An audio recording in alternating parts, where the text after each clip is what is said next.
Welcome. I'm Angela Cox with Midwest Speakers Bureau, and with me today is motivational speaker Michael Veltri. Michael is one of our featured speakers in this year's Speaker Showcase on Tuesday, August 25th. So Michael, I'm so excited to have you with us today and to do this interview. Well, thanks for having me, Angela, and I'm excited not only for today, but to be with you in person in about a month here at the showcase. No, it's coming up soon. It is. Let's get started. First Okay. of all, can you share with us a little bit about how you weave in your background with the military along with your personal experience of being a cancer survivor into your message? Yeah, well, you hit on two of the three points I like to bring when I speak to audiences. So, as a leadership speaker, I draw on my background as a Marine veteran. I'm very proud of my 8 years in the Marine Corps. I don't know if we can see my lapel pin here with my Marine Corps flag on it. And I combine that with the leadership lessons I learned in battling cancer. I had some real life battles in the Marine Corps, and then battling cancer at a whole different level.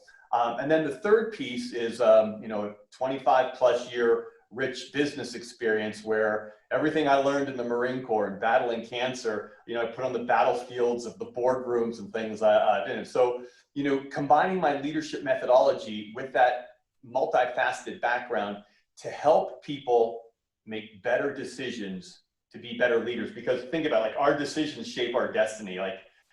We're all walking billboards that advertise our decisions. So I like to wrap my leadership message to help people make better decisions to be better leaders. Okay, great. So we've had the opportunity to book you multiple times in the past. I know that you do a lot of customization for your clients. Can you share with us, how you customize each one of your messages for your audience?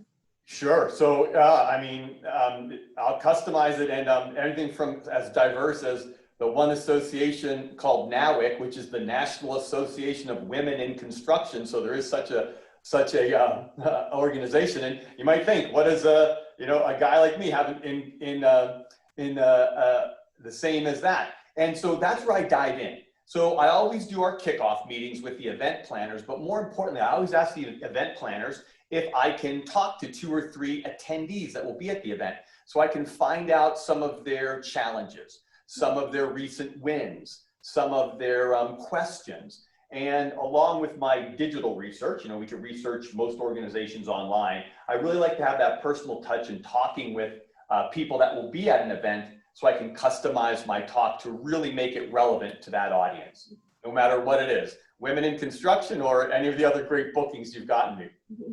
Great.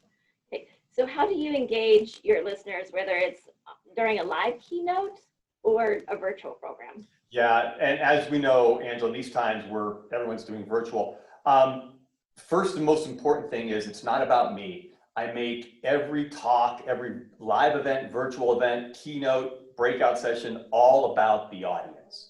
It's all about the audience, all about the audience. And during my talk, I'll ask the audience questions, whether it's an audience of 500 or 5,000, ask them to, shout an answer back to me. If it's on virtual, I put up polls so people can reply back and interact virtually. And then I always get the audience into some type of action.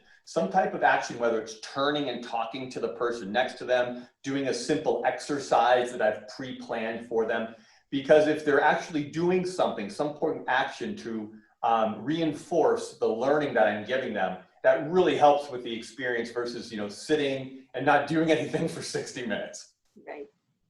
I always like how at the end you always have your resource page available too for people to be able to go back and. Well, yeah, thanks for bringing it up. So absolutely. So part of the customization is after every event, I will have a keynote takeaways resource page. So everything I shared with the audience is accessible on a password protected, customized website for that client.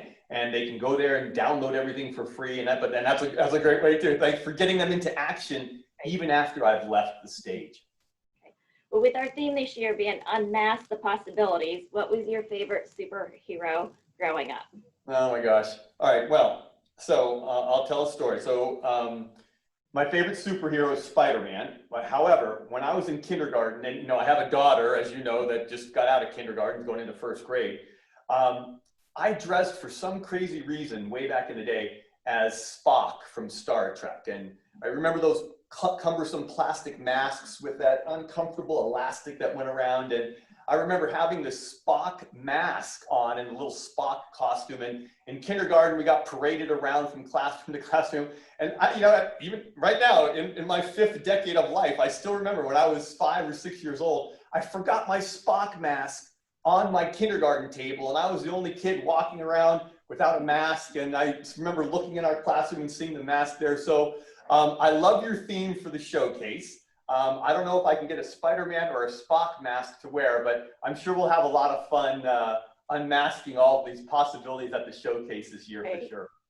Well, and if you forget your mask, we will have masks available. All right, that's great, that's great.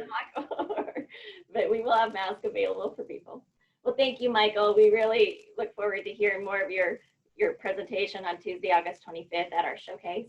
And we hope that that our listeners will join us too, whether it's in person or virtually for this year's speaker showcase. If you would like to register, please visit our website at speakernow.com for more details. Have a great day. Thank you, Angela. Thanks.